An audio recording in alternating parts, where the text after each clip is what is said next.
चलो सो बच्चों, अगला सेशन है अपना ये 16, 17, 18 का। हमने पिछली बार बात कंप्लीट की थी, केमिकल प्रॉपर्टीज को शुरू किया था, हमने बात कंप्लीट की थी हाइड्राइड्स ऑफ ग्रुप 16 तक, है ना, कि भाई केमिकल रिएक्टिविटी टुवर्ड्स हाइड्रोजन हम पढ़ रहे थे, जो मैंने गधे जैसा हाइड्रोजन को हैलोजन बोल दिया था, याद है? हाइड्रोजन की तरफ पढ़ रहे थे हम लोग, और ग्रुप 16 के हाइड्राइड्स की हमने बात की थी, उनके हाइब्रिडाइजेशन, उनके बॉन्ड एंगल, उनके वी शेप्ड मॉलिक्यूल यानी एंगुलर स्ट्रक्चर्स की हमने बात कंप्लीट की थी। यहाँ तक सबको अब समझ में आया था, राइट? आगे नेक्स्ट हम लोग जाते हैं ग्रुप 17 एलिमेंट्स की। अब हाइड्रोजन के साथ किस तरह के रिएक्शंस होते हैं, उनकी रिएक्टिविटी समझते हैं। चलो, तो पहले तो ये समझ लो भाई ग्रुप 17 में क्या है, हैलोजेंस है, ऑफ कोर्स। उनका हाइड्रोजन के साथ में क्या बनेगा, तो उनका बनेगा हैलो एसिड्स या हाइड्रोजन हैलाइड्स बेसिकली, है ना, हाइड्रोजन हैलाइड्स बनेगा, यानी कि HCl, sorry HF, HCl, HBr, HI, है कि नहीं बच्चों? तो हाइड्रोजन हैलाइड्स की फॉर्मेशन कैसे हो रही है? हाइड्रोजन हैलाइड्स की फॉर्मेशन भैया, तो भाई H2 plus H2 gives 2HX, इस टाइप की फॉर्मेशन हो रही है। बहुत ही सिंपल है। This is the way the reaction will happen और will take place.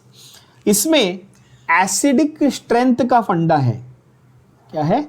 Acidic strength increases in the order HF, HCl, HBr, HI, which is the best acid?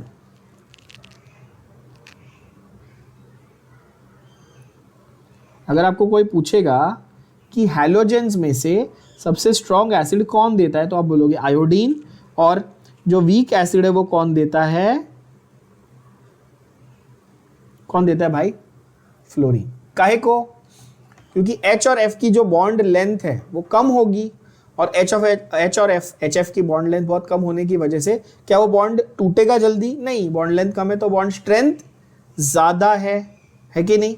तो bond break नहीं होगा, और बॉन्ड ब्रेक जब नहीं होगा तो वो हाइड्रोजन देगा क्या आपको जल्दी? H+ देगा? नहीं देगा। जो H+ दे रहा है वो अच्छा एसिड है ना। और HI का देखो, हाइड्रोजन और आयोडीन का बड़ा साइज, डिस्टेंस ज़्यादा, बॉन्ड लेंथ ज़्यादा, बॉन्ड स्ट्रेंथ बहुत ही कम, तो फटाक से ब्रेक होकर आपको H दे देगा। तो जो आपको ज़्यादा H देगा वो अच्छा एसिड है ना। सही बात है बच्चों? तो इसीलिए HI ज़्यादा अच्छा एसिड है। क्या ये बात सबको समझ में आ गई? ऐसा क्यों है? क्योंकि बॉन्ड डिसोसिएशन एंथैल्पी ऑलरेडी हमने देखा हुआ है, जिसके बॉन्ड को तोड़ने के लिए एनर्जी ज़्यादा लगती है वो वीक एसिड है। क्या ये बात समझ में आई बच्चों? थर्मल स्टेबिलिटी ऑल्सो डिक्रीजेज इन दी order HF, HCl, HBr, HI। थोड़ा कॉमन सेंस लगा लो। HF का बॉन्ड एनर्जी बहुत ज़्यादा है, तो वो उसको ज़्यादा हीट करना पड़ेगा ना, वो ज़्यादा टेम्परेचर तक स्टेबल रह सकता है। बराबर बोल रहा हूँ? बोलो हाँ कि ना। जो HI है वो तो बहुत ही लो टेम्परेचर पे टूट जाएगा, थोड़ी सी एनर्जी दी, ब्रेक हो गया, तो इसलिए उसकी थर्मल स्टेबिलिटी खराब है। तो थर्मल स्टेबिलिटी डिक्रीजेज इन दी order HF, HCl, HBr, HI। काफ़ी सिंपल और लॉजिकल स्टेटमेंट्स, बोलो यस और नो। और एक चीज जो इनके बारे में ऑलरेडी हम लोग डिस्कस कर चुके हैं, वापस लिखने की जरूरत नहीं, आई होप सो, जो हम लोग डिस्कस कर चुके हैं कि इन चारों में से कौन लिक्विड और कौन गैस है। HF जो है वो लिक्विड है, हमने ऑलरेडी एनोमलस बिहेवियर में देखा है, और बाकी सारे कैसे हैं? गैसेस हैं। करेक्ट है बच्चों? लेकिन उसका रीजन क्या है? HF लिक्विड है वो ठीक है, क्यों है? ऊपर आपने टेक्स्ट बुक में नोट करके लिखेंगे, खास करके एंट्रेंस पॉइंट ऑफ व्यू से। HF is liquid, why? Due to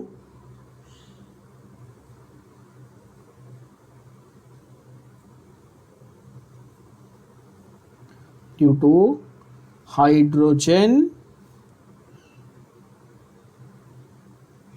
bonding.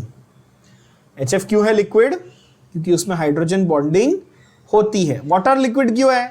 पानी H2O लिक्विड क्यों है? क्योंकि पानी में भी हाइड्रोजन बॉन्डिंग होती है कि नहीं बच्चों? अच्छा, HF में हाइड्रोजन बॉन्डिंग होगी इसलिए वो लिक्विड है, बाकी सब में नहीं होगी, इसीलिए वो गैसियस फॉर्म में होते हैं। क्लियर हो गई ना बात? ठीक है। नोबल गैसेस जो है वो हाइड्रोजन के साथ बिल्कुल रिएक्ट नहीं करते, तो अच्छी बात है ना, अपने को नहीं पढ़ना पड़ेगा। Noble gases are chemically inert towards hydrogen. ठीक है, तो ग्रुप 16 हो गया, 17 हो गया, चलो साइड में हटाओ। अब आते हैं हम लोग रिएक्टिविटी विद ऑक्सीजन, यानी कि ऑक्साइड्स का फॉर्मेशन। पहले क्या था, हाइड्राइड्स का फॉर्मेशन था, अब क्या है, ऑक्साइड्स का फॉर्मेशन। क्या है, समझ में आ रही बात? अभी ग्रुप 16 का देखते हैं। All elements of group 16 form EO2 type of oxides. Group 16 का हर मेंबर EO2 टाइप का ऑक्साइड बनाता है। EO2 टाइप का ऑक्साइड बनाता है। सो आप ऐसा कर सकते हो, ग्रुप 16 के मेंबर कौन है? ग्रुप 16 के मेंबर कौन है? Oxygen, sulphur, selenium, tellurium, polonium. Yes, इनके ऑक्साइड्स कैसे होंगे? OO2, SO2, SeO2, TO2, POO2। Correct बोल रहा हूं? अभी OO2 क्या हो गया? O3 नहीं हो गया क्या? बोलो यस और नो। OO2 टेक्निकली क्या हो गया? O3। तो क्या ये बात आप समझ पा रहे कि वो पहले स्टेटमेंट में उन्होंने क्या लिखा है? उन्होंने ये बोला कि ऑक्सीजन खुद भी ऑक्साइड बनाता है, ऐसा कह रहे हैं वो। यानी कि ओजोन एक्चुअली ऑक्सीजन का ही एक ऑक्साइड फॉर्म है। क्लियर हो गई ना बात? अभी O3 and sulphur dioxide are gases. O3 and sulphur dioxide are gases. Selenium का डाइऑक्साइड इज सॉलिड। सेलेनियम का डाइऑक्साइड इज सॉलिड। ओजोन और सल्फर के ऑक्साइड जो है वो क्या है? गैशियस है। सेलेनियम का डाइऑक्साइड कैसा है? सॉलिड है। All of them are acidic. All of them are acidic, ये मैं ऑलरेडी क्लियर कर चुका हूं। ग्रुप 16 के ऑक्साइड्स एसिडिक होते हैं, ये पिछले सेशन में भी बताया था। क्यों एसिडिक होते हैं?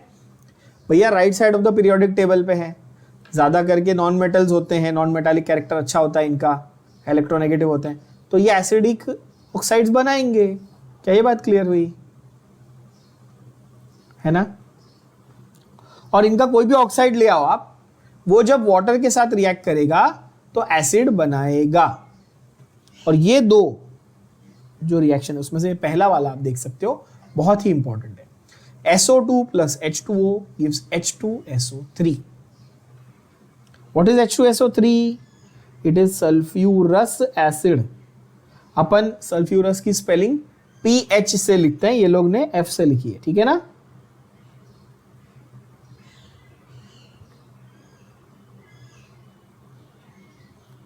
अपन ब्रिटिश इंग्लिश फॉलो करते हैं। आपके टेक्स्ट बुक वालों को चर्बी है, वो अमेरिकन इंग्लिश लिख रहे हैं।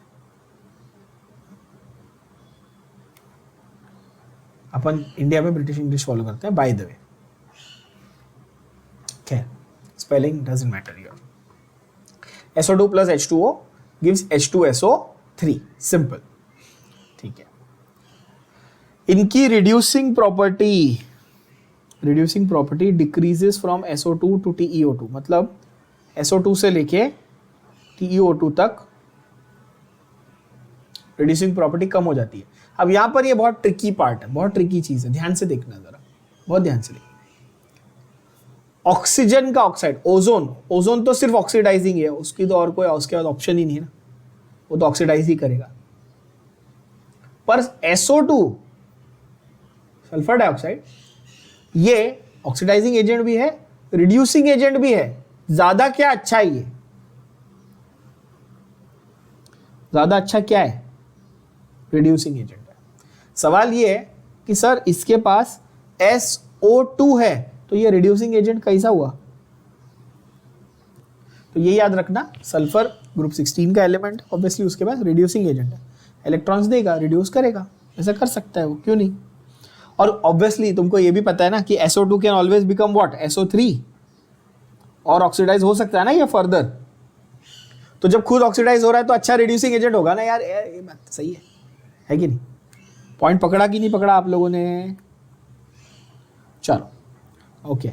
अच्छा, EO3 टाइप के भी ऑक्साइड्स बनते हैं? आप बोलोगे हाँ बनते हैं ना, ऑब्वियसली, अभी तो बोला SO3, SeO3, TeO3 भी बनते हैं, ये भी एसिडिक होते हैं, ऑल्सो एसिडिक, और ये भी वाटर में डिजोल्व होके आपके क्या बनाते हैं? एसिड्स बनाते हैं। पर यहां पर मैं चाहता हूं कि आप एक लाइन ऐड कर दो, can see SO3 plus H2O वाली, कंपैरिजन के लिए ज्यादा अच्छा है। कैसा? ये लाइन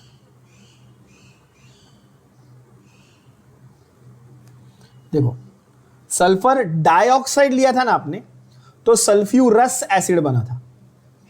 क्या लिया था? सल्फर डाइऑक्साइड लिया था आपने, तो सल्फ्यूरस एसिड बना था। लेकिन बच्चों आपने जब सल्फर ट्राइऑक्साइड लिया तो क्या बना?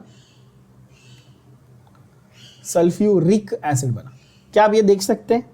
मैंने सिर्फ ऐड करके लिख दिया है SO3 प्लस H2O H2SO4। देखो इतना इजी। बोलो हाँ कि ना? हाँ। Also the smart students would have observe this easily कि भाई जब हम लोग डाइऑक्साइड यूज कर रहे थे तो हमको OUS अस फॉर्म मिला था, और जब हम लोग ट्राइऑक्साइड यूज कर रहे थे तो हमें IC इक फॉर्म मिला है एसिड का। क्या ये बात समझ पा रहे हैं आप लोग? है ना? इक फॉर्म ऑब्वियसली ज्यादा मोर ऑक्सीडाइज फॉर्म होता है, अस फॉर्म लेस ऑक्सीडाइज होता है। ये भी मैंने आपको रेडॉक्स में बहुत डिटेल में सिखाया है। Ferrous ferric, nitrous nitric, stannous stannic, है ना? इस तरह से, राइट? क्यूप्रस क्यूप्रिक, ये भी किया हमने। ओके चलो नेक्स्ट है हमारा ग्रुप 17 एलिमेंट्स। ग्रुप 17 के एलिमेंट्स का ऑक्सीजन के साथ कैसा इंटरेक्शन होता है? तो यहां पर थोड़ा सा ट्रिकी पोजीशन है। क्यों ट्रिकी पोजीशन है? बिकॉज फ्लोरीन जो है वो ऑक्सीजन से ज्यादा इलेक्ट्रोनेगेटिव है, लेकिन बाकी हैलोजन जो है वो ऑक्सीजन से लेस इलेक्ट्रोनेगेटिव है। करेक्ट बात है बच्चों? क्या ये दिमाग में बैठ गया सबके? इसमें तो किसी को कोई कंफ्यूजन नहीं है। मैं बहुत बार कह चुका हूं FOCl ऐसे बहुत बार कह चुका हूं ये। तो फ्लोरीन ज्यादा इलेक्ट्रोनेगेटिव है तो वो अलग तरीके से रिएक्ट करेगा, और बाकी सारे हैलोजन कम इलेक्ट्रोनेगेटिव है तो वो सारे ऑक्सीजन के साथ अलग तरीके से रिएक्ट करेंगे। ये बात तो हमारे दिमाग में क्लियर है, इसमें किसी को कोई कंफ्यूजन नहीं होगा। तो जब अगर मैं फ्लोरीन के ऑक्साइड्स की बात कर रहा हूं, ध्यान से सुनना, फ्लोरीन के ऑक्साइड्स की बात कर रहा हूं तो ऑक्सीजन पॉजिटिव है, फ्लोरीन नेगेटिव है। क्या ये बात आपने ऑब्जर्व की?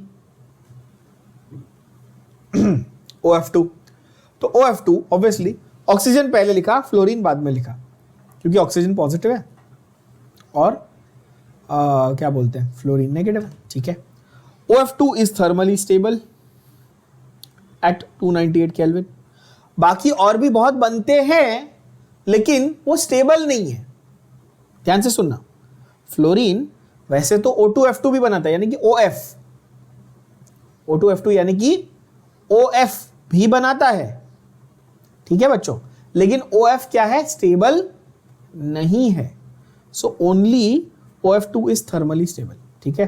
Both are strong fluorinating agents, both are strong fluorinating agents. तो OF2 एंड O2F2 ये दोनों बहुत ही अच्छे फ्लोरीन सप्लाइंग एजेंट्स है। यानी कि आपको किसी चीज को फ्लोरिनेट करना है ना, किसी चीज में फ्लोरीन ऐड करना है ना, तो आप ये दोनों यूज करोगे। ये बहुत इंपॉर्टेंट MCQ क्वेश्चन है, ये आपके MHT CET में कई बार आ चुका है। ठीक है। क्या? फ्लोरी which of the following is a good example of fluorinating agent? OF2 और O2F2। अच्छा, अगर दो में से मुझे एक चूज करना होगा तो OF2 ज्यादा थर्मली स्टेबल है ना, राइट? पर कौन सा जल्दी ब्रेक होके फ्लोरीन देगा? जो अनस्टेबल है वो ना। सही बोल रहा हूं? O2F2 फटाक से ब्रेक होके फ्लोरीन दे। हाँ, वो यूज करने के लिए ही स्टेबल नहीं, अलग बात है। तो इसलिए जब वो लोग प्लूटोनियम के साथ रिएक्शंस करते हैं, ये देख लेना, ये वाला O2F2 oxidises plutonium to PuF6। Plutonium is a radioactive material, of course we know that, है ना? Plutonium is PuF6। किसी ने अगर मिशन इम्पॉसिबल 4th वाली पार्ट, गोस्ट प्रोटोकॉल, जिसमें वो बुर्ज खलीफा पे चढ़ता है ना टॉम क्रूज, वो वाली अगर किसी ने देखी है तो end of the film they have that suitcase, inside they have the plutonium का core which that terrorist fellow is taking to make some nuclear bomb और something, right? So they have shown plutonium there,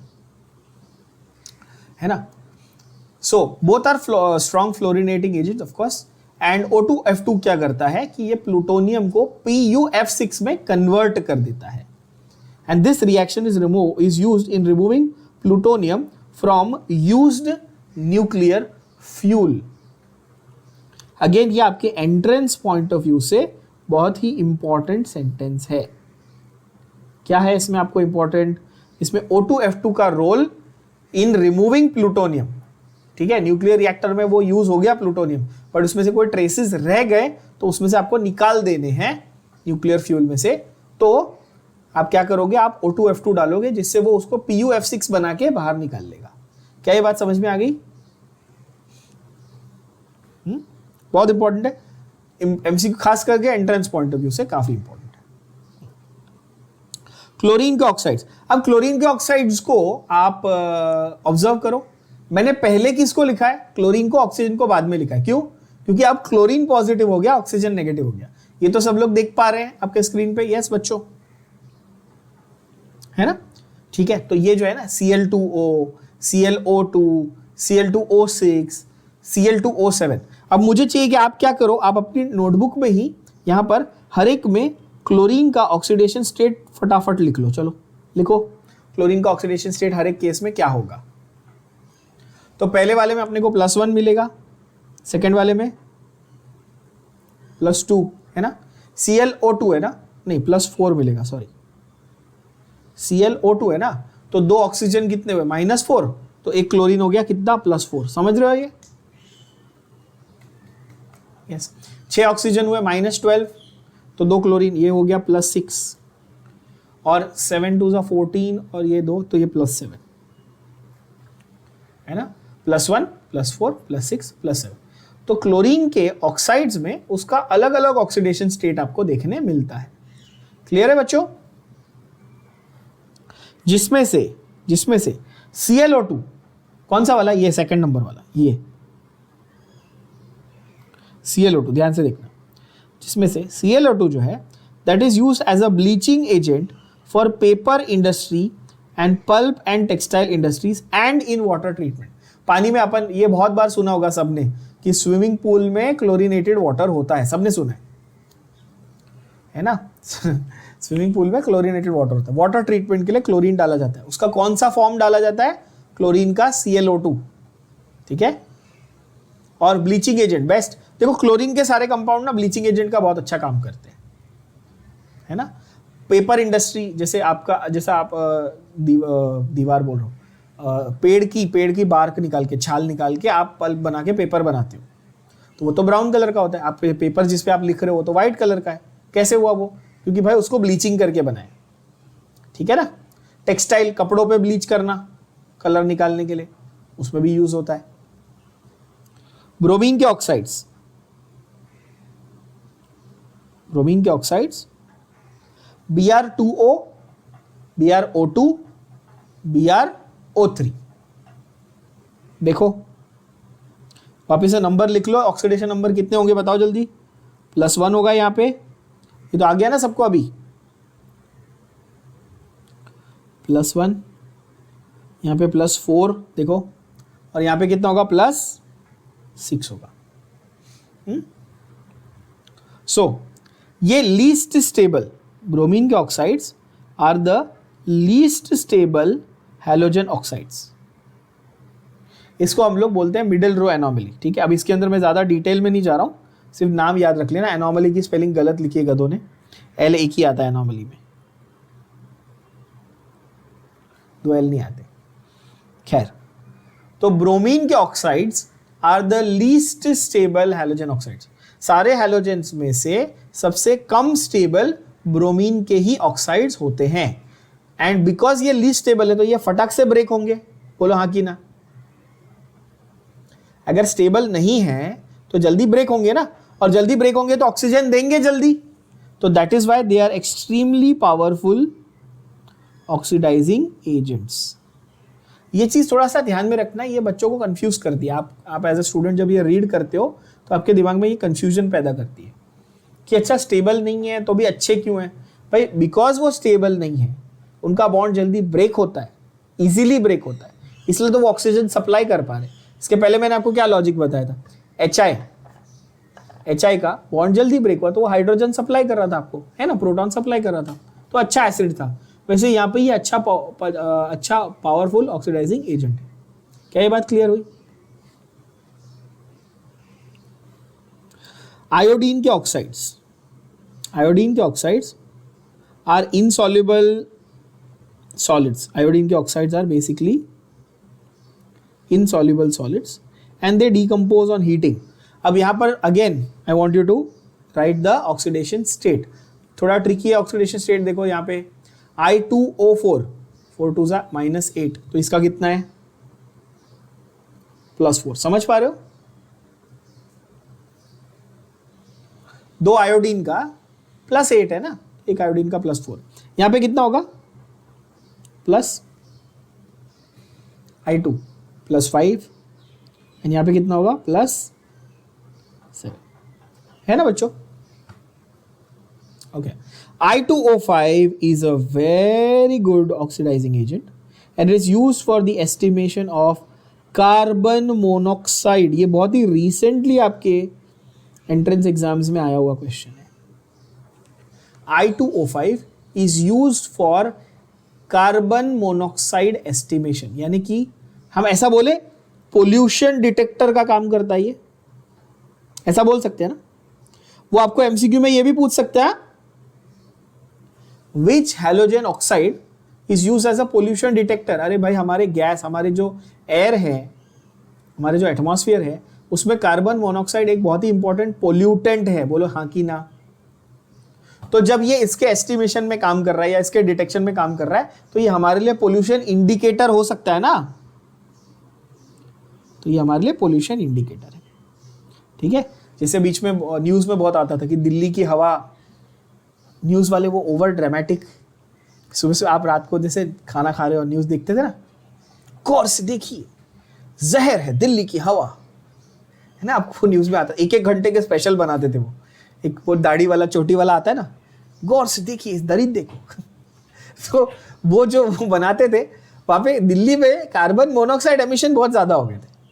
तो उसके estimate कि भाई atmosphere में, air में carbon monoxide कितना है, उसको एस्टिमेट करने के लिए लेबोरेटरी में ये रिएजेंट यूज किया जाता है. ठीक है बच्चों. I2O5, okay, very good oxidising agent. It's an insoluble solid, decomposes on heating, and here it is used for the detection of carbon monoxide. I hope everybody is clear on this. Okay. एक ये statement अच्छा है कि जो higher oxides हैं they are more stable than the lower ones. अब ये higher और लोअर का मतलब क्या कि भाई जिसमें ये नंबर ज्यादा है ना 7 और ये 4, तो अगर आपको कोई पूछे I2O7 और I2O4 में से ज्यादा स्टेबल कौन है, तो आप बोलोगे I2O7. ये ना हायर वाला जो है वो ज्यादा स्टेबल होता है जनरली, ऐसा कहा जाता है. ठीक है. Noble gases that do not directly react with oxygen, और अच्छा है, बहुत अच्छा है. ग्रुप 18 का कोई टेंशन ही नहीं है. क्लियर हो गया.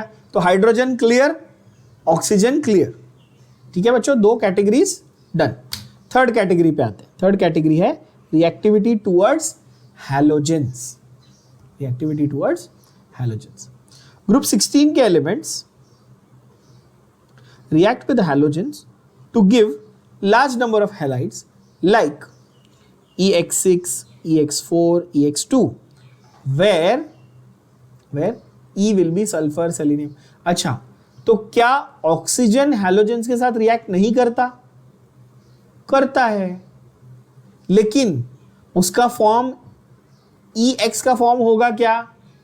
नहीं होगा. क्यों? उसका फॉर्म XO का फॉर्म होगा. अभी किया ना यार, हैलोजन पॉजिटिव में आ जाएगा, ऑक्सीजन नेगेटिव में आ जाएगा. किया ना ऊपर, एक्सेप्ट फॉर फ्लोरीन. फ्लोरीन में O, हाँ OX ऐसा बनता है ना, इसलिए. तो अच्छा, और फ्लोरीन में भी अगर ऑक्सीजन और फ्लोरीन का मैं बात कर रहा था तो OF2 एक ही बनता था ना, बस वही एक स्टेबल था, बाकी सब तो बकवास थे, है ना बच्चों. तो इसलिए यहां पर उन्होंने क्लियर किया, देखो सल्फर, सेलेनियम, टेलुरियम की बात करो, है ना, उसमें भी हेक्सा हैलाइड्स जो है. अच्छा, हायर वाले हेक्सा हैलाइड्स हायर वाले ना, ये डाई हैलाइड हो गए. इसको क्या बोलेंगे हम लोग? Dihalide. इसको क्या बोलेंगे? टेट्रा. 4 वाले ना, इसको क्या बोलेंगे? हेक्सा. समझ पा रहे हो आप लोग?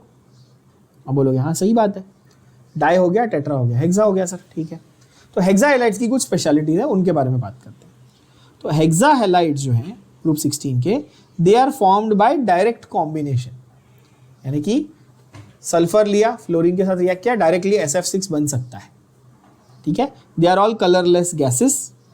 दे all have sp3d2 hybridisation and they have octahedral structure. Now chemical bonding नाम का चैप्टर है 11th में, जहाँ पर हम लोग हाइब्रिडाइजेशन के बारे में पढ़ते हैं. तो वहाँ पे ये क्लियर हमने ये पढ़ा हुआ है पहले ये चीज़ कि भाई जिस भी कंपाउंड का सेंट्रल एटम sp3d2 हाइब्रिडाइजेशन दिखाता है वो ऑक्टाहेड्रल स्ट्रक्चर में, वो उसका ज्योमेट्री जो है वो ऑक्टाहेड्रल होती है. जैसे लास्ट टाइम हमने देखा था कि भाई sp3 हाइब्रिडाइजेशन होता है तो ज्योमेट्री टेट्राहेड्रल होती है, देखा था ना. ओके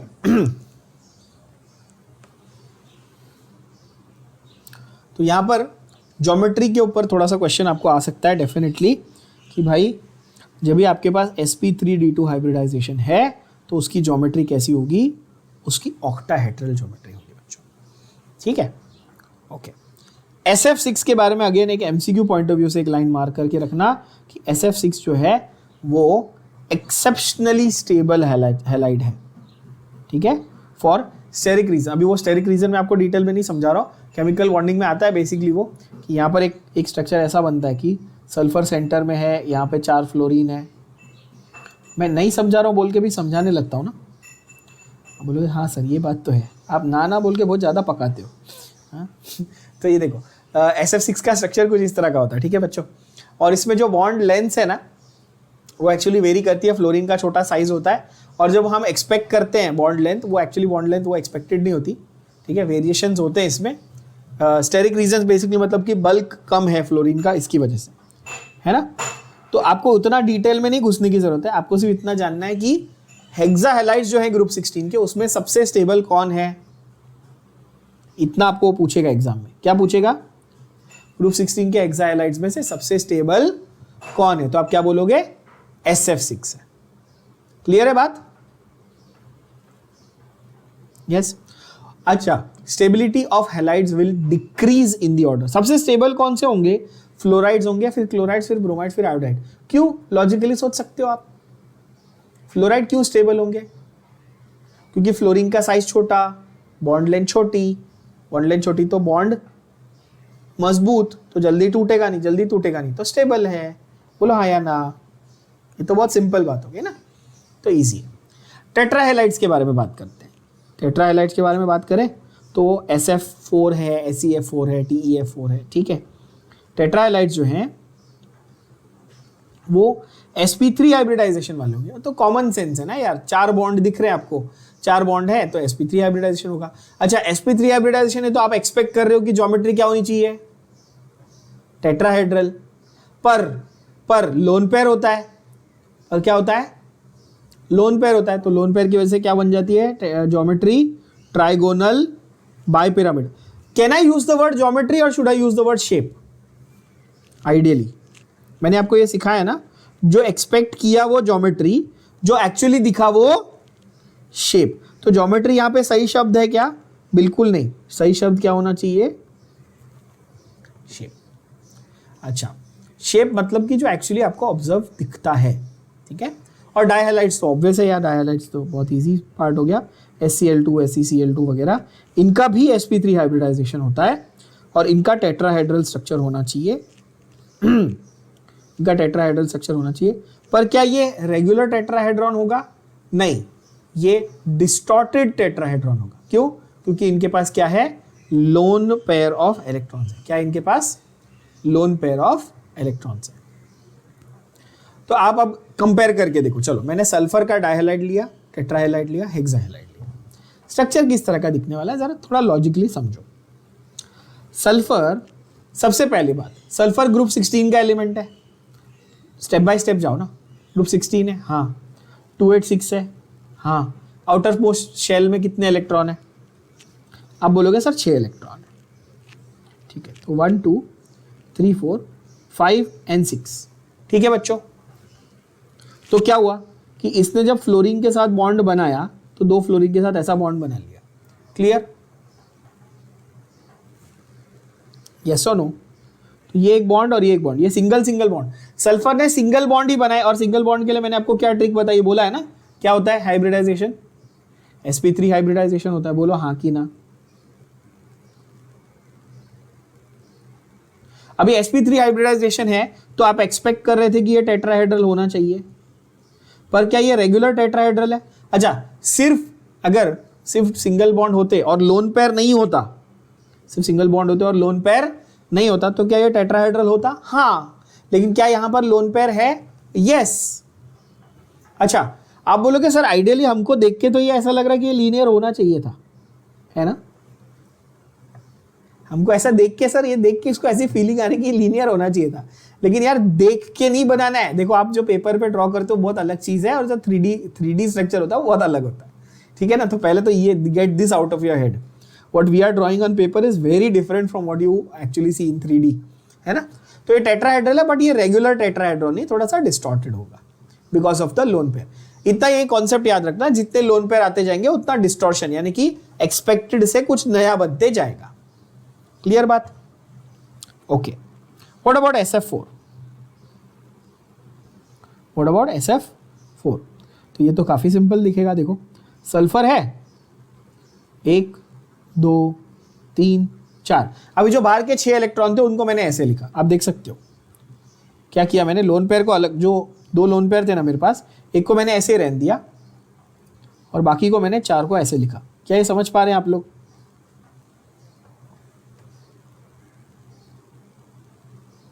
अभी भी 6 इलेक्ट्रॉन्स है ना बाहर, ठीक है? अब ये क्या करेगा, फ्लोरीन के साथ बॉन्ड करेगा, 2 3 4।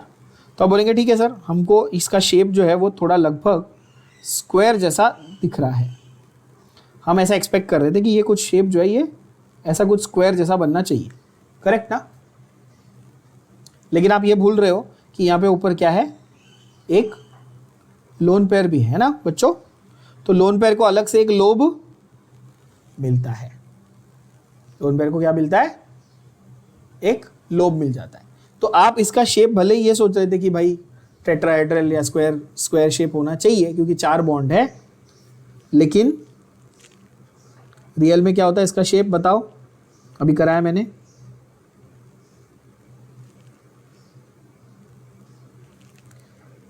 क्या शेप होता है इसका? अच्छा, तो इसकी हाइब्रिडाइजेशन कैसी है? आप बोलोगे सर sp3 है। अच्छा, sp3 तो आप एक्सपेक्ट क्या कर रहे थे, इसका ज्योमेट्री बताओ? टेट्राहेड्रल एक्सपेक्ट कर रहे थे, लेकिन असल में क्या मिला आपको? Trigonal bipyramidal. अरे समझ रहे हो कि नहीं समझ रहे हो? तो ट्राइगोनल बाइपिरामिडल आपको ज्योमेट्री,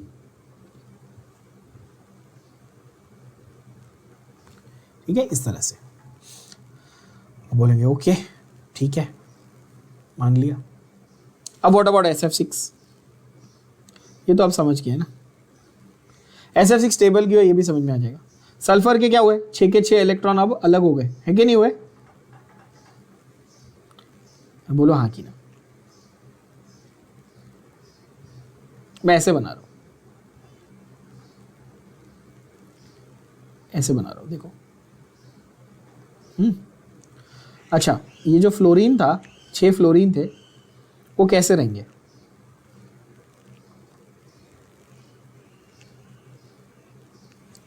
इसको आप इमेजिन करो तो ये ऐसा है, इधर 4 पॉइंट है, 1 2 3 4, ऐसे एक प्लेन में 4 है, एक प्लेन के ऊपर एक प्लेन के नीचे है, एक प्लेन के ऊपर एक प्लेन के नीचे।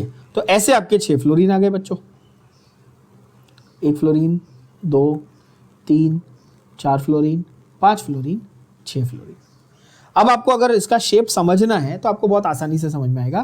क्या करो कि यहाँ से ऐसे पॉइंट ज्वाइन करो, तो क्या आप इमेजिन कर पा रहे हैं कि ऊपर एक टेट्राहेड्रॉन बन रहा है ऐसा, ऊपर ऐसे 4 पॉइंट को ज्वाइन करेगा ना वो, है ना?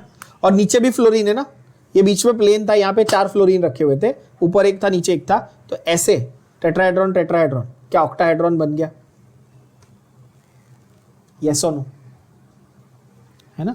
और यही तो उसने बोला है, बस यही तो उसने बोला कि भाई ऑक्टाहेड्रल ज्योमेट्री होती है। तो अब ऑक्टाहेड्रल एक्सपेक्ट कर रहे थे और ऑक्टाहेड्रल ये मिली। क्यों? क्योंकि लोन पेयर नहीं बचे, तो डिस्टॉर्शन होगा क्या? नहीं होगा। लोन पेयर बचे क्या? दिख रहा है क्या आपको लोन पेयर बचे हुए? नहीं, ऑफ कोर्स नहीं दिख रहा।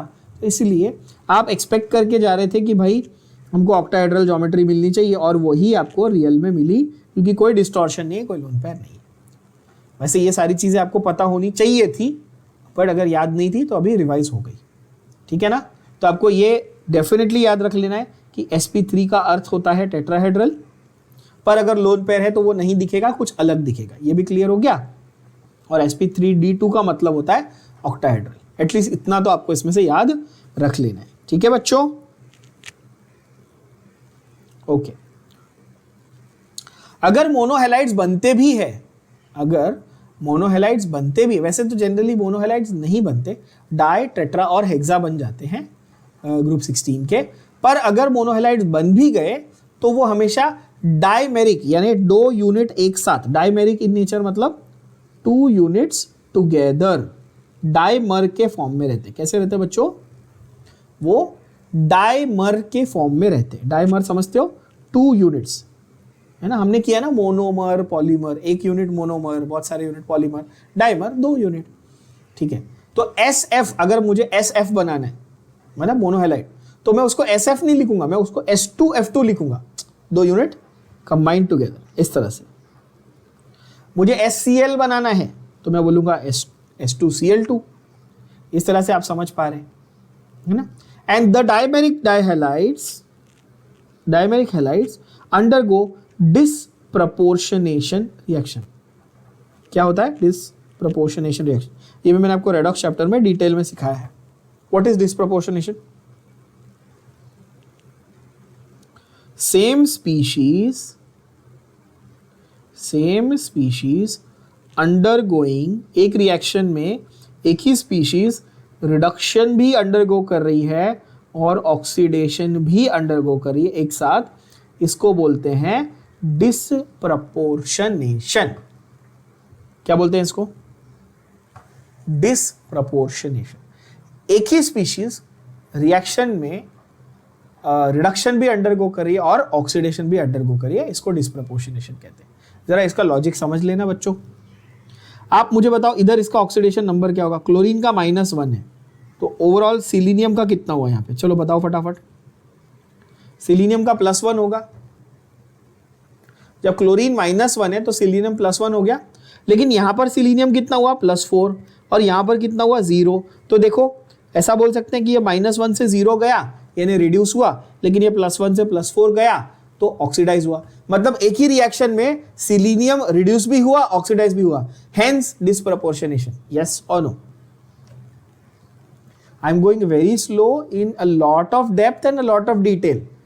फिर भी अगर किसी को डाउट आ रहा है तो प्लीज पूछ लो, देख लो ध्यान से, अच्छे से समझो। एक ही साथ मैंने सिलीनियम प्रूव किया ना कि रिड्यूस भी हुआ, ऑक्सीडाइज भी हुआ, तो ये वर्ड नहीं भूलना है, ये वर्ड इंपॉर्टेंट है। क्या है वर्ड?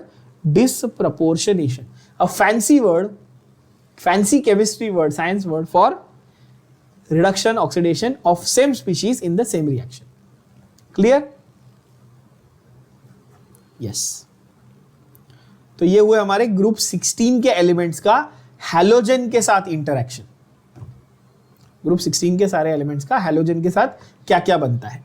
अब बेस्ट, ये सबसे बेस्ट चीज, इस चैप्टर का मोस्ट इंपॉर्टेंट पार्ट, इस चैप्टर में अगर ऐसा मेरे को गिन के कोई टॉप 3 थिंग्स आपको बोलना होगा ना कि भाई ये 3 चीज पढ़ के जाए, इसमें से गारंटीड आएगा एग्जाम में, तो ये 1 ऑफ द 3 रहेगा। एक ऑक्सो एसिड्स ऑफ सल्फर, और दूसरा वो तीसरा ये अपना कंपाउंड जो मैंने स्टार्टिंग में बोले थे ना। मतलब ये 3 गारंटीड क्वेश्चन आते ही आते हर साल। मोस्ट इंपॉर्टेंट पार्ट है ना, ये लिख के रखना, बोर्ड्स में भी और एमसीक्यू में भी। बोर्ड्स में भी every year inter halogen compound पे क्वेश्चन आते हैं। अब थोड़ा दिमाग लगाओ, हम लोग क्या पढ़ रहे हैं? Reactions of halogens with group 16, 17, 18। 16 हो गया, 17 खुद ही हैलोजन है, ग्रुप 17 खुद हैलोजन है, हम उसका रिएक्शन विद हैलोजन पढ़ रहे हैं। यानी हैलोजन हैलोजन एक साथ, क्या यानी कि इंटर हैलोजन कंपाउंड्स बोल सकता हूं क्या उनको? एक हैलोजन दूसरे हैलोजन के साथ कैसे रिएक्ट करेगा, ये वो बोल रहा है। तो इसीलिए halogens combine amongst themselves to form interhalogen compounds, and this is an extremely important class of compounds. Like I cannot stress enough how important this is. ठीक है? halogens combine within themselves, among themselves, to form interhalogen compounds. They are of which types? X, X dash. Why have they written X, X dash? X एक halogen है, X dash दूसरा halogen है. पहला वाला कौन सा वाला रहेगा? पॉजिटिव वाला कि नेगेटिव वाला? ऑफ कोर्स पॉजिटिव वाला. पहला हमेशा पॉजिटिव रहता है. अच्छा, इसका ये मतलब है, ध्यान से सुनना, X डैश, फ्लोरीन कभी भी X बन सकता है क्या कि हमेशा X डैश ही रहेगा?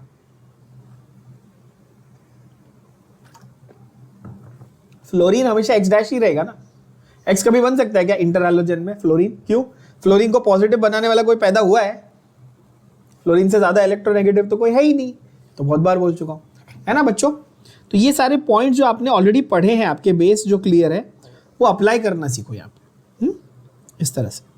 चलो, तो x, x dash, x dash 3, x dash 5, x dash 7. अच्छा, ये क्यों आया सर? ये क्यों ऐसे है 1, 3, 5, 7? ऑलरेडी बता चुका हूं कि हैलोजेंस में अगर पॉजिटिव ऑक्सीडेशन स्टेट देखने का आपको मन है तो आपको +1, +3, +5 और +7 देखने मिलता है. बोला है कि नहीं बोला है ना? ये रहा, ऑफ कोर्स. ठीक है बच्चों, तो ये चीजें बहुत सिंपल तरीके से आपको याद रहेगी. अब जो X है वो लार्जर साइज वाला होगा. अब बोलोगे सर लार्जर साइज, आप तो बोले इलेक्ट्रोपॉजिटिव. अरे कॉमन सेंस, जो बड़े साइज का है उसकी इलेक्ट्रोनेगेटिविटी छोटी होगी ना, कम होगी ना. तो वही तो है, कंपैरेटिवली पॉजिटिव हो जाएगा. इनडायरेक्टली वही सेम चीज बोल रहा है. Where X is larger size वाला halogen and X dash is smaller size वाला हैलोजन. अब इसके बहुत सारे डिटेल्स हैं जो आगे हम लोग सेक्शन 7.12 इसी चैप्टर में करेंगे. जैसा मैंने कहा, मोस्ट इंपॉर्टेंट पार्ट है ये. इसके बहुत सारे डिटेल्स हैं, इनके यूजेस हैं, इनके स्ट्रक्चर हैं, इनका ज्योमेट्री है, जिसमें से गारंटीड क्वेश्चन है, आने ही वाला है एग्जाम में.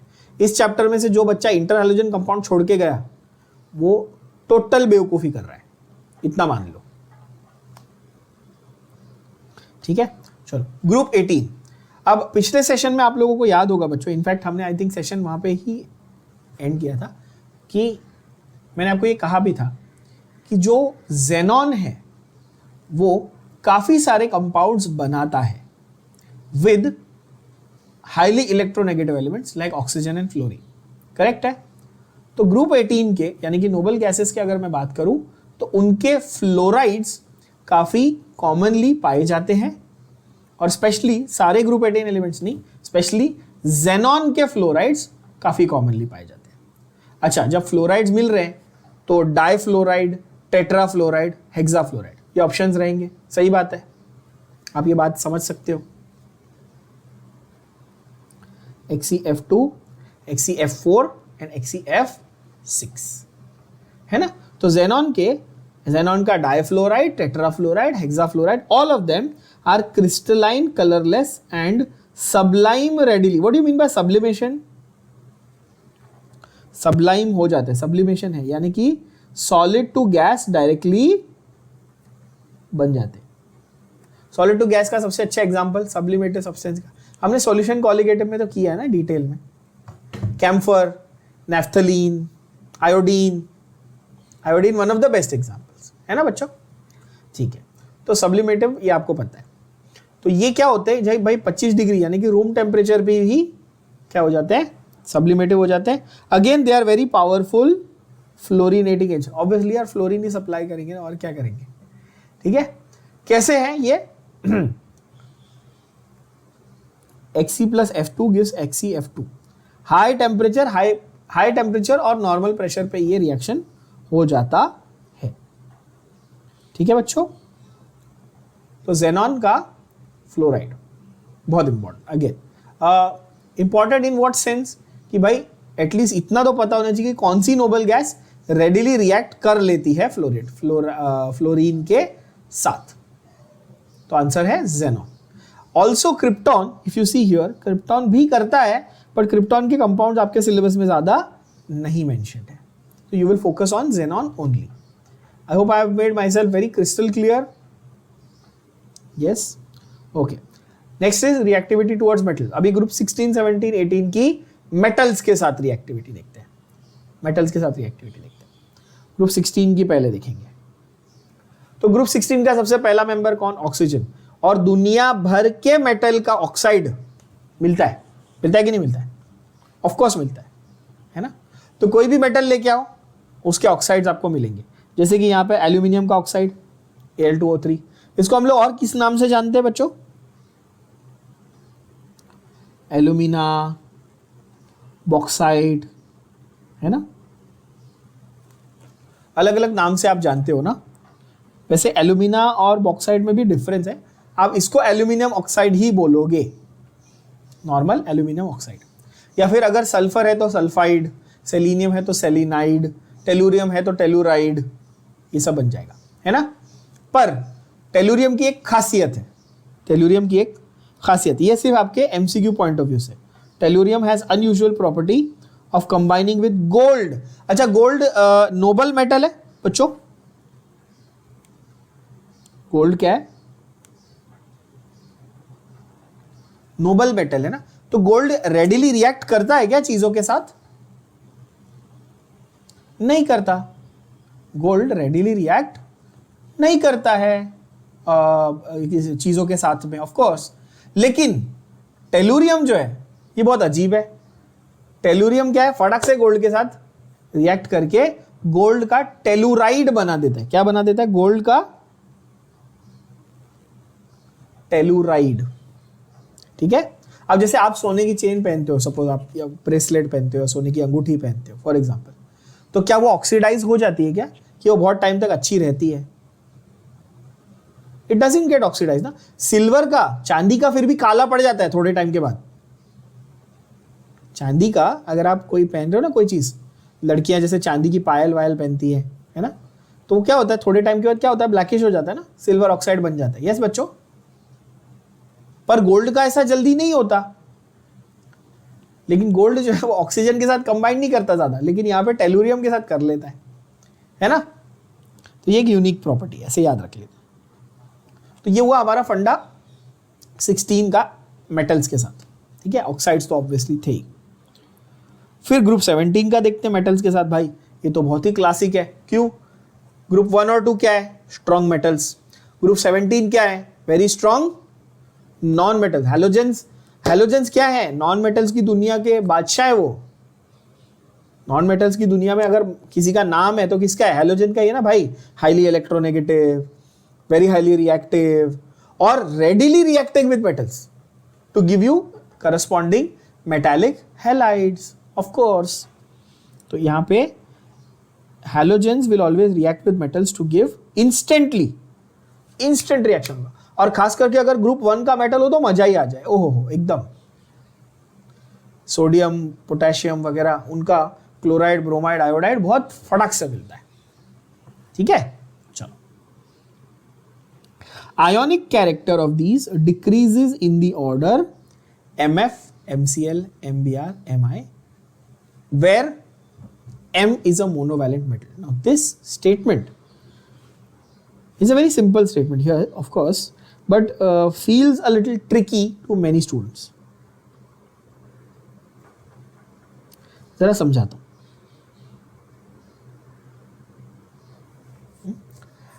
सपोज आपने ले लिया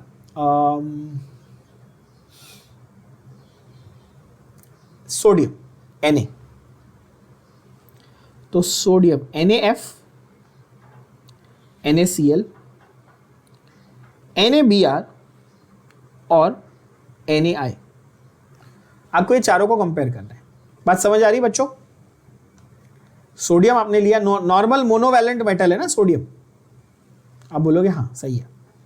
उसका मैंने फ्लोराइड के साथ, क्लोराइड के साथ, ब्रोमाइड के साथ, आयोडाइड के साथ सॉल्ट बनाया और उसको मैं कर रहा हूं कंपेयर। उसको क्या कंपेयर करना है? उसका किसका आयोनिक कैरेक्टर ज्यादा है, किसका क्या आयोनिक कैरेक्टर ज्यादा है ना। तो ionic character decreases in the order. सबसे ज्यादा आयोनिक कौन होगा? NaF। और सबसे लीस्ट आयोनिक कौन होगा? Na। ये बात समझ में आ गई? ऐसा क्यों है? ऐसा क्यों है? स्टेटमेंट इजी थी, जैसा मैंने कहा स्टेटमेंट तो इजी थी, आप बोलोगे हाँ सर समझ में आ गया हमको, रीजन क्या है ये समझो। तो रीजन समझ लो, जरा समझो। सोडियम की इलेक्ट्रोनेगेटिविटी, वैसे मुझे एग्जैक्ट वैल्यू याद नहीं, आई थिंक 0.9 और something whatever is the value, समझो। cesium is 0.7, तो sodium must be somewhere in that range, 1 और 0.9 or something, you can confirm it. Fluorine is 4, मुझे मालूम है। डिफरेंस कितना है? ऑलमोस्ट 3 का डिफरेंस है ना। लेकिन यही अगर मैं NaBr को करूं या NaCl को करूं, I know chlorine is 3 and sodium is 0.9, difference कितना है? 2.1, समझ रहे हो? डिफरेंस कम है ना। दोनों के बीच में इलेक्ट्रोनेगेटिविटी का डिफरेंस जितना ज्यादा होगा ना, उतना आयोनिक कैरेक्टर ज्यादा होगा, ये लॉजिक है। सो यहां पर आयोनिक कैरेक्टर का फंडा अपने को समझ में आ गया, ठीक है ना। तो जितना डिफरेंस होगा, ऑब्वियसली फ्लोरीन की इलेक्ट्रोनेगेटिविटी हाई है, इसकी वजह से ये होता है। अच्छा, जो मेटल हैलाइड्स में मेटल हायर ऑक्सीडेशन स्टेट में है, ये भी एक पॉइंट है यहां पे। जिस हैलाइड में मेटल हायर ऑक्सीडेशन स्टेट में है, that is more covalent than the one जिसमें मेटल लोअर ऑक्सीडेशन स्टेट में है। ये स्टेटमेंट को जरा मार्क कर लो, मैं आपको समझाता हूं इसको। क्या बोला मैंने? हायर ऑक्सीडेशन स्टेट वाले मेटल जिसमें है, that is more covalent than the ones that have metals in the lower coordination और oxidation state. For example SnCl4 is more covalent than SnCl2. PbCl4 is more covalent than PbCl2 and so on and so forth. ठीक है, इसका मतलब समझते हैं। Suppose मैं आपको बोलूं कि आर्सेनिक है, AsCl3 फॉर एग्जाम्पल, AsCl3, तो इसमें आर्सेनिक का ऑक्सीडेशन स्टेट क्या है?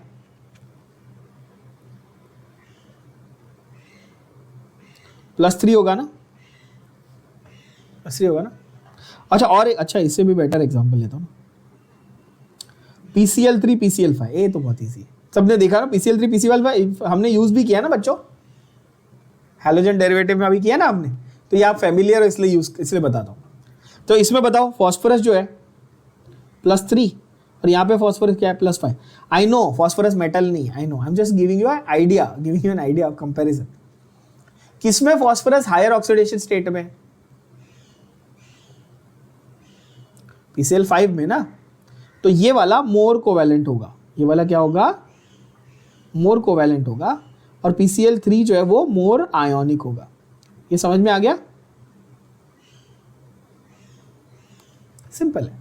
अच्छा, ये ज्यादा करके मेटल्स के लिए एप्लीकेबल है, ठीक है ना। मैं फॉस्फोरस तो नॉन मेटल है, पर मैंने ऐसा एग्जांपल लिया जिससे आप फेमिलियर हो। ओके, तो बस यही वो समझा रहे हैं कि जिसमें मेटल की ऑक्सीडेशन स्टेट हायर होगी वो ज्यादा कोवैलेंट होगा, जिसमें लोअर होगी वो कम कोवैलेंट होगा।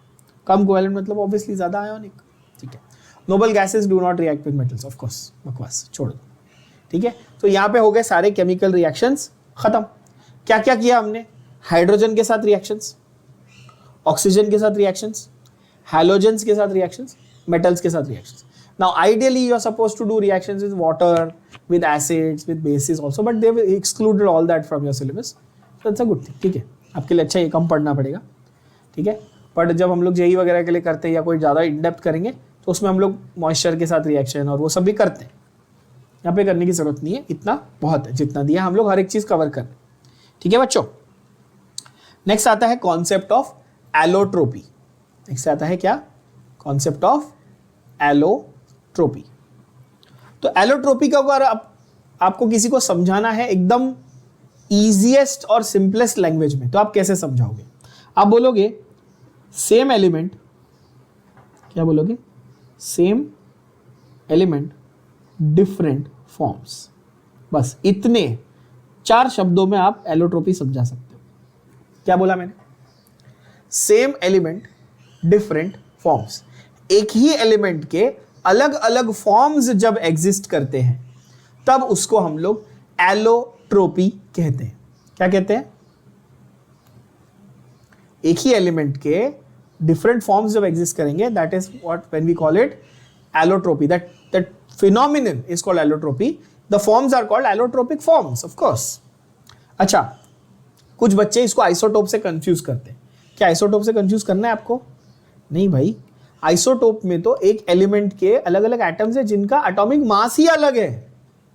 यहां पर क्या है, एटॉमिक नंबर बदल रहा है? नहीं. एटॉमिक मास बदल रहा है? नहीं. सिर्फ उनकी अरेंजमेंट बदल रही है. क्या बदल रहा है? अरेंजमेंट. यानी कि उनका जो क्रिस्टल स्ट्रक्चर है ना, जिस तरह से एटम्स को अरेंज किया हुआ है ना उस एलिमेंट में, सिर्फ वो बदल रहा है बस, और कुछ नहीं. ठीक है. सबसे क्लासिक एग्जांपल ऑफ एलोट्रोपी है कार्बन. सबसे प्यारा और बढ़िया एग्जांपल है कार्बन. कौन है कार्बन में एलोट्रोप्स? कौन से हैं? डायमंड, ग्रेफाइट और, बहुत बार बताया मैंने, डायमंड, ग्रेफाइट और तीसरा.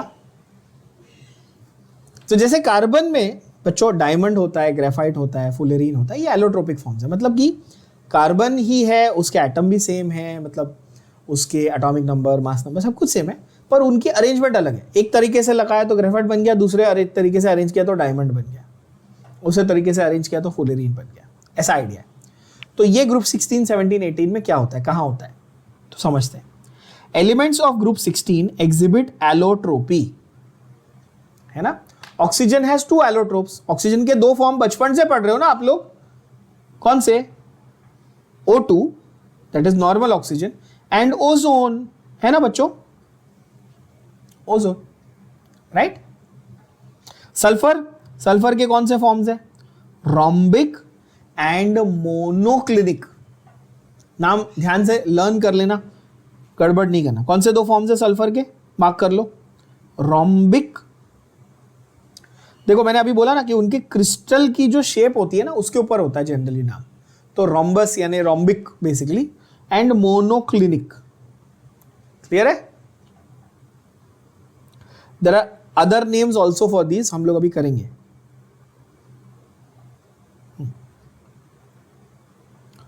तो ये एलोट्रोप्स है सल्फर के. सेलिनियम का भी 2 एलोट्रोप है. सेलिनियम का एलोट्रोप कौन सा है? Red selenium and grey selenium, है ना. Red selenium and grey selenium. जो मार्वल के फैंस है वो ऐसे याद रख लो, जैसे रेड हल्क और ग्रीन हल्क है ना. बहुत सारे बच्चों को पता ही नहीं ग्रीन हल्क. अपना नॉर्मल वाला हल्क ग्रीन होता है, हल्क को ज्यादा गुस्सा आता है ना तो वो रेड भी हो जाता है, पता है. In fact, Hulk has one. There is a She-Hulk also. They are making a film on that also in future. She-Hulk भी है. और there is a form of Hulk. There's a variation of Hulk which is called as the World Smasher or World Beater Hulk. So in the comic storyline there was one of the comics where Hulk को एक बार इतना गुस्सा आ गया था और वो red हो गया था पूरा, कि उसने एक पंच से पूरे अर्थ को ऐसा बीच में से तोड़ दिया था. और फिर वो खुद वो सकार जो दिखाया ना थॉर रैग्नारॉक में, वो प्लेनेट पे जाके वहां का किंग बन गया था. Okay, coming back from Marvel, I don't know, I मैं बह जाता हूँ मूवीज ये सब में, मैं बह जाता हूँ, सॉरी. चलो, सो आपका हुआ सल्फर. सल्फर के क्या फॉर्म्स थे याद करो? Rhombic, monoclinic. ठीक है, उसको आप अल्फा बीटा भी बोल सकते हो. बाय द वे मैंने दूसरे नाम बोले ना, दूसरे नाम क्या थे? अल्फा और बीटा, रोम्बिक, मोनोक्लिनिक. ठीक है. ऑक्सीजन का 2 कौन सा था बच्चों? Oxygen, ozone. टेलुरियम का क्या था? रेड, सॉरी, सेलिनियम का क्या था? Red selenium, grey selenium. Tellurium के क्या है? देखो, टेलुरियम के भी 2 फॉर्म है, क्रिस्टलाइन एंड अमॉर्फस फॉर्म. ठीक है. और पोलोनियम के भी 2 है, कौन से? Alpha and beta. क्लियर है? अभी एलोट्रोप्स ऑफ सल्फर पे, बिकॉज इसके इतने सारे सल्फर के ना actually 8 different types of sulphur allotropes होते हैं, बट अपन अपने सिलेबस में 2 या 3 जनरली डिटेल में पढ़ते हैं. इसके ऊपर आपके बोर्ड्स में प्रॉपर ऐसे क्यों आता है 2 to 3 मार्क्स का,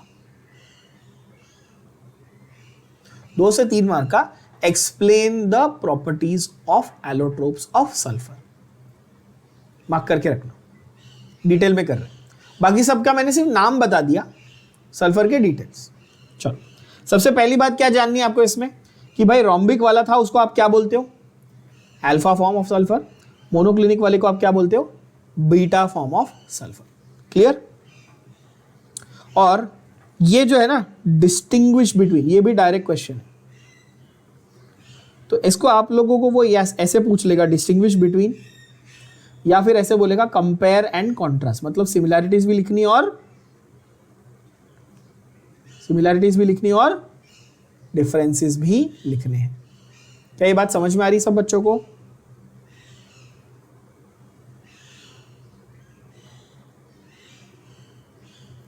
बहुत ही पॉपुलर क्वेश्चन है ये आपके थियरी एग्जाम। ये एमसीक्यूज में इतना नहीं आएगा, एमसीक्यूज में कुछ वैल्यूज या ये सब कलर वगैरह है उसके ऊपर क्वेश्चन आते हैं इसमें से। चलो देखते हैं कलर क्या है।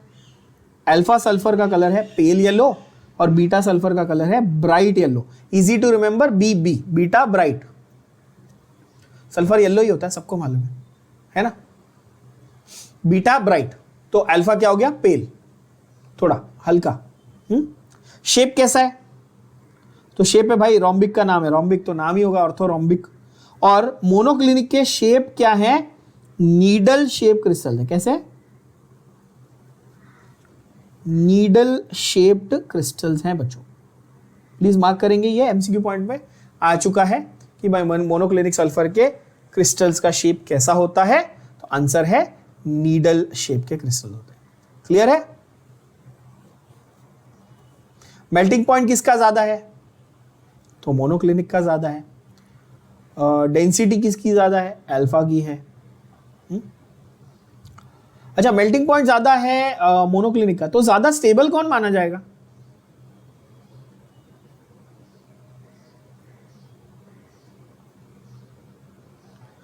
ज्यादा स्टेबल किसको मानोगे, तो स्टेबिलिटी के ऊपर देख लो क्या लिखा है, stability actually depends on temperature. Below 369 है तो अल्फा जो है वो स्टेबल माना गया है, बिलो 369, और अबाउ 369 है तो बीटा है। But in general beta form is more stable in general, ठीक है ना, क्योंकि हायर टेम्परेचर तक वो मेंटेन रख सकता है स्ट्रक्चर। समझ में आ रही बात। सबसे इंपॉर्टेंट है solubility in CH2। It is insoluble in water but soluble in CH2, and here also it is soluble in CH2। तो एक चीज याद रखनी कि भाई sulphur is always soluble in carbon disulphide, दोनों केस में वो सॉल्युबल इन CH2 है और इनसॉल्युबल इन वाटर है। ठीक है बच्चों, सॉल्युबल इन CH2। डेंसिटी और मेल्टिंग पॉइंट के वैल्यूज रट्टा मारने की जरूरत नहीं है। आपका सब कुछ पढ़ के हो गया और आपको लगता है आपको टेक्स्ट बुक में से सब कुछ आता है तो शायद लर्न कर लेना चलेगा। स्टेबिलिटी ठीक है बकवास। स्ट्रक्चर, पकड़ रिंग स्ट्रक्चर दोनों केस में, तो इसको ये मैंने ऊपर लिखा है कंपेयर एंड कॉन्ट्रास्ट। गधे बच्चों ध्यान देना, डिस्टिंग्विश में हर पॉइंट चिपका के मत आना, जो पॉइंट एक्चुअली अलग है वही लिखना डिस्टिंग्विश में। समझ रहे हो ना। हाँ अच्छा, सॉल्युबिलिटी वाला जो पॉइंट है ना, इसमें सॉल्युबिलिटी वाले पॉइंट में ना, इसको आप एक चीज थोड़ा सा ये कर लेना, just to give you idea of comparison. This is readily soluble, soluble दोनों है। अल्फा फॉर्म जो है वो थोड़ा रेडिली सॉल्युबल है, ठीक है ना, मतलब और जल्दी डिसॉल्व हो जाता है SO2 में। ठीक है बच्चों, वो मेंशन कर देना तो आपको ऐसे पता चलेगा, नहीं तो आप बोलोगे सर सेम ही चीज तो लिख के दी उन्होंने। और दूसरा वाला भी ऑब्वियसली SO2 में, CH2 में, यार SO2 क्यों बोल रहा हूँ मैं, CH2 में दोनों सॉल्युबल है, कार्बन डाइसल्फाइड में। ठीक है। अच्छा, method of preparation, prepared by evaporation of rolls of CH2, and here rhombic sulfur is melted in a dish and cooled till crust is formed. Holes are made in the crust, remaining liquid is poured out to give needle shaped crystals of beta sulfur. बहुत ही अजीब तरीका है इसको बनाने का। क्या करना है, रोम्बिक सल्फर लेना है, उसको मेल्ट करना है। कौन से टेम्परेचर पे मेल्ट होगा, 385.8 पे मेल्ट हो जाएगा। उसको मेल्ट करने के बाद उसको एक थाली में निकाल के रख लो, डिश में, और उसको ठंडा होने दो। ठंडा होने के बाद क्या होगा, ऊपर क्रस्ट बनेगा। ठंडा होने के बाद क्या बनेगा, ऊपर क्रस्ट, लेकिन अंदर से अभी भी कैसा है, लिक्विड है। ठीक है, क्रस्ट में होल करो, लिक्विड को बाहर पोर करो, तो जो लिक्विड बाहर निकला, जब वो क्रिस्टलाइज होगा तो वो नीडल शेप में होगा, ठीक है। Now the temperature difference between that those two is the reason. I am not going into the reason, बहुत डिटेल में जाने की जरूरत नहीं है, ठीक है। आपको सिर्फ ये जानना है कि भाई होल्स करके जब लिक्विड आप बाहर पोर करते हो तो बीटा सल्फर यानी कि नीडल शेप क्रिस्टल मिलता है। One thing I want you all to learn और अंडरस्टैंड एटलीस्ट, यहाँ पे again structure they have not drawn on the same page. अच्छा, have they? Yes they have, sorry, they have drawn the structure is the puckered ring structure. ये जो लिखा है ना ऊपर हमने मार्क किया, पकर्ड रिंग स्ट्रक्चर है ना बच्चों। इसको बाय द वे वो लोग क्राउन स्ट्रक्चर भी बोलते हैं। क्या बोलते हैं? Crown shape. हाँ, इसका मतलब क्या है? पकर्ड वर्ड का मतलब क्या होता है? पकर्ड,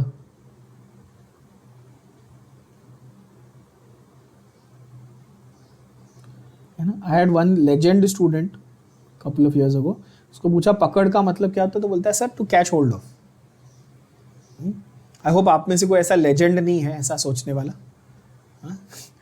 पकड़ in English, what do you mean by पकड़िंग? पकड़, आपने एक स्ट्रेट ऑब्जेक्ट को लेके उसको ऐसे जगह जगह से बेंड कर दिया ना, उसको पकड़िंग कहते हैं, समझे क्या? स्ट्रेट ऑब्जेक्ट लेके उसको क्या किया, जगह जगह से बेंड किया, तो उसको क्या बोलेंगे? पकड़िंग। इंग्लिश, नॉर्मल इंग्लिश का शब्द है, पता होना चाहिए। नहीं पता था, सीख गए, अच्छी बात है। चलो, तो पकड़िंग कैसे दिखती है भाई? तो ऐसे दिखती है। सल्फर के आप मॉलिक्यूल एटम्स देखोगे तो ऐसे अरेंज्ड है, मतलब कि क्या ये आपको क्राउन शेप दिख रहा है? ये उठा कैसे दिख रहा है ना, क्राउन जैसा, है ना। इसको ड्रॉ करने का आपको मैं सबसे आसान तरीका बता दूं, बच्चों को ये बहुत टफ लगता है for some reason, I don't know. Wonder Woman सबने देखी है? वंडर वुमेन बोलोगे सर आप घूम फिर के कॉमिक बुक पे क्यों आ जाते हो? वंडर वुमेन देखी है ना आप सबने? तो देखो वंडर वुमेन का सिंबल कैसा होता है? छोटा डब्लू, बड़ा डब्लू, है ना। बस ये सब जगह पे सल्फर बना दो, देखो बन गया ना पकड़ रिंग स्ट्रक्चर, राइट। काउंट करके देख लो आप, देखो फिर से देखो कैसे बोल रहा हूं। छोटा डब्लू, बड़ा डब्लू,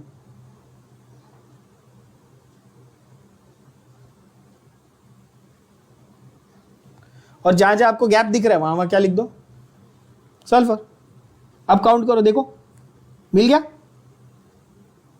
एकदम इजी है ना। गिनो ना, 8 हो गया ना। और ये क्राउन जैसा भी दिख रहा है ना, अब क्राउन अब दिख रहा होगा। सर आपकी गंदी ड्राइंग के बिना हमको समझ में नहीं आता सर, टेक्स्ट बुक में अच्छा डायग्राम बनाया, हमको नहीं समझ रहा था, आपने जो गंदा डायग्राम बनाया सर अब मजा आया। अब क्राउन दिख रहा है ना, ऐसा उठा के लगा सकते, राइट। चलो तो देखो सल्फर का, इसको हम लोग पकड़ रिंग। अच्छा क्यों पकड़ रिंग बोलते हैं? कि इमेजिन करो ये रिंग थी, अब रिंग को मैंने 8 जगह से बेंड कर दिया तो आपको ऐसे दिखेगी ना, इसलिए उसको पकड़ रिंग ऐसे बोला है। क्लियर हो गई बात? चलो खैर ये आपको सिर्फ बेसिक मतलब जानने के लिए, ठीक है। वो डू यू नो में डाला ना उन्होंने, रिमेंबर, रिमेंबर में डाला हुआ है अलग से, इसलिए रिमेंबर कर लो भाई कि it will be asked in your exam, of course it can be asked in your exam, of course when they give you remember. जब वो डू यू नो करके डालते हैं ना तो it is just like extra information, है ना। ठीक है, हाँ भाई अच्छा ये तुम्हें पता था क्या? नहीं, चलो हम थोड़ा शो ऑफ कर लेते हैं, ऐसे वाला। पर ये रिमेंबर मतलब कि भाई ये तो आएगा ही ऐसे, ये तो याद रखना है। अच्छा इसमें बहुत इंपॉर्टेंट एमसीक्यू क्वेश्चन बनता है, जो बोर्ड्स में भी एमसीक्यू में आ सकता है और एंट्रेंस में भी आ सकता है। S2 जो है, S2 मतलब कि diatomic form, diatomic form. अच्छा वन नॉर्मली S8 लिखते हैं, पॉली एटॉमिक फॉर्म है ना बच्चों। S8 ऑक्टा एटॉमिक फॉर्म हो गया ना, ये तो पॉली एटॉमिक फॉर्म हो। पर अगर हाई टेम्परेचर पे हम लोग सल्फर को चेक करेंगे ना, at elevated temperature, high temperature, S2 जो है वो होता है डोमिनेंट स्पीशीज, जो O2 की तरह पैरामैग्नेटिक होता है। क्या ये मैंने आपको पिछले सेशन में डिटेल में समझाया था कि मॉलिक्यूलर ऑर्बिटल थियरी ने O2 को पैरामैग्नेटिक प्रूव किया है, याद है? बोला था, क्योंकि उसमें अनपेयर्ड इलेक्ट्रॉन निकलता है। तो S2 जो है, क्योंकि O2 के जैसा ही है एग्जैक्टली, इसीलिए S2 जो है वो आपका पैरामैग्नेटिक होता है। S2 कैसा होता है बच्चों? पैरामैग्नेटिक होता है, ठीक है। ओके, तो आप देखेंगे आपको यहां पे क्वेश्चन उसने पूछा हुआ है which form of sulphur shows paramagnetic behaviour, दिखाइए। तो आंसर इज S2 मॉलिक्यूल जो पैरामैग्नेटिक बिहेवियर दिखाता है। क्लियर है? लेकिन ये वेपर स्टेट में होगा ना, क्यों? क्योंकि 1000 केल्विन पे चल रहा है ना ब्रो, सही बोल रहा हूं? 1000 केल्विन पे मार्क किया मैंने। आई होप ये बाउंसर नहीं किया सभी बच्चों को। तो एट हायर टेम्परेचर ये S2 के फॉर्म में रहता है जो एक्चुअली पैरामैग्नेटिक बिहेवियर दिखाता है। ओके, चलो, so we'll stop today's session here, we continue from here next time.